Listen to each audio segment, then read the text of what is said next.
Levítico, capítulo 19.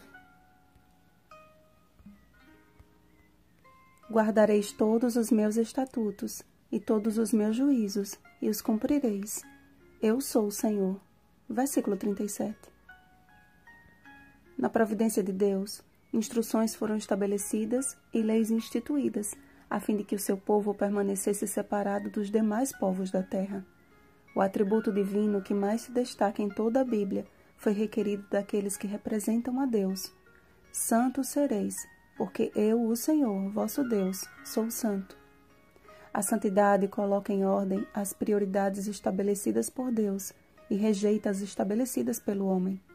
Antes mesmo de proferir uma espécie de resumo das diversas leis dadas a seu povo, o Senhor deu destaque ao seu objetivo, para que se tornasse santo como ele é santo. Israel estava para deparar-se com povos cujo grau de corrupção e depravação sobrepujava a malignidade do Egito. Apenas se fossem fiéis em guardar e cumprir as leis do Senhor, dele receberiam poder para não contaminarem-se com as abominações daqueles povos. A obediência verdadeira requer disciplina, perseverança, mas, acima de tudo, a prática do amor altruísta. Em todas estas leis, podemos perceber que elas nos elevam a uma atmosfera de amor a Deus e uns pelos outros. Todos os nãos de Deus apresentam um claro e sonoro "eu amo vocês".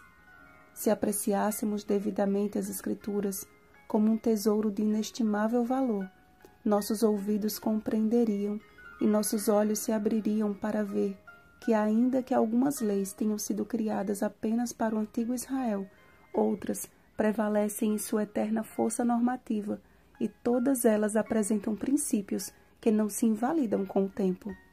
O Decálogo, por exemplo, é a inscrição do caráter de Deus, algo que é eterno como ele mesmo é, e a mesma posição em que foi colocado no mais interior do lugar santíssimo do santuário terrestre, permanece diante do trono de Deus, no santíssimo do santuário celeste. Apocalipse capítulo 11, versículo 19. Outras leis específicas que encontramos como reivindicações de um Deus santo ao seu povo, podemos encontrar no Novo Testamento. As leis com relação ao cuidado com os pobres e os estrangeiros, por exemplo, revelam o mesmo princípio nas palavras do apóstolo Paulo à igreja de Corinto. Quanto à coleta para os santos, no primeiro dia da semana, cada um de vós ponha de parte em casa, conforme a sua prosperidade, e vá juntando. 1 Coríntios capítulo 16, versículo 2. E também no trabalho dos diáconos para com as viúvas da igreja primitiva. Atos capítulo 6, versículo 3. E no ministério do próprio Jesus, que, compadecendo-se de uma multidão faminta, a alimentou a partir de 5 pães e 2 peixinhos. Mateus capítulo 14, versículos 13 ao 21. A verdade, a honestidade e a transparência também devem nortear a vida do fiel Filho de Deus. É uma questão de caráter. Fofocas, rancor que consome o coração e vingança são venenos tomados a conta-gotas e mais cedo ou mais tarde destroem o possuidor.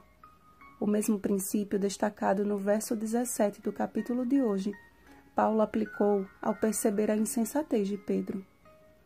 Quando, porém, Cefas, Pedro, veio a Antioquia, resisti-lhe face a face, porque se tornara repreensível. Gálatas capítulo 2, versículo 11. O amor ao próximo bíblico não tem nada a ver com amor mundano romantizado. Aquele que ama busca o bem do seu próximo, ainda que para isso tenha que repreendê-lo ou afastar-se, como Paulo também advertiu. Rogo-vos, irmãos, que noteis bem aqueles que provocam divisões e escândalos. Afastai-vos deles. Romanos capítulo 16, versículo 17. Não é uma questão de política da boa vizinhança, é uma questão de salvação, pois nós sabemos que já passamos da morte para a vida, porque amamos os irmãos. Aquele que não ama permanece na morte. 1 João capítulo 3, versículo 14. Repetidas vezes, o Senhor tem mostrado seu amor para conosco no exame de cada capítulo sagrado. O Espírito Santo tem nos revelado os segredos do céu, e a cada chave que nos é dada, uma nova porta é aberta para que possamos entrar na presença de Deus, oferecendo-lhe o nosso culto racional. Romanos capítulo 12, versículo 1. Precisamos cooperar com o poder divino, a fim de recebermos porções de sabedoria cada vez maiores do divino professor. O testemunho de um povo que ama a Deus e ao próximo, que não se contamina com ídolos e nem com homens que professam adivinhar o futuro.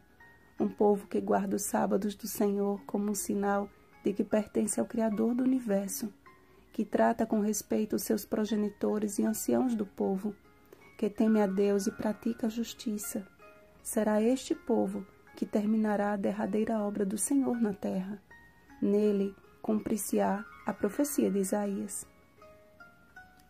Nos últimos dias, acontecerá que o monte da casa do Senhor será estabelecido no cimo dos montes e se elevará sobre os outeiros, e para ele afluirão todos os povos. Irão muitas nações e dirão: Vinde, e subamos ao monte do Senhor e à casa do Deus de Jacó, para que nos ensine os seus caminhos e andemos pelas suas veredas. Isaías capítulo 2, versículos 2 e 3. Há uma igreja invisível à procura de um lugar de adoração ao Deus verdadeiro. Mas o que Cristo disse à mulher samaritana ecoa até nós hoje. Mas vem a hora, e já chegou, em que os verdadeiros adoradores adorarão o Pai em espírito e em verdade, porque são estes que o Pai procura para seus adoradores. João capítulo 4, versículo 23. O capitão de nossa salvação nos deu suas ordens, e devemos prestar-lhe implícita obediência. Se, porém, fecharmos o livro que revela sua vontade, e não investigarmos ou examinarmos, nem buscarmos compreender, como poderemos cumprir suas obrigações? Ellen G. White, E Recebereis Poder, página 129. O Senhor tem um só povo em cada tribo, língua e nação, um povo unido no mesmo propósito de adorá-lo em espírito e em verdade, que por meio de sua palavra, seguros na âncora da graça de Cristo, façamos parte do povo que o Senhor erguerá perante o universo como fruto do penoso trabalho de sua alma. Isaías, capítulo 53, versículo 11.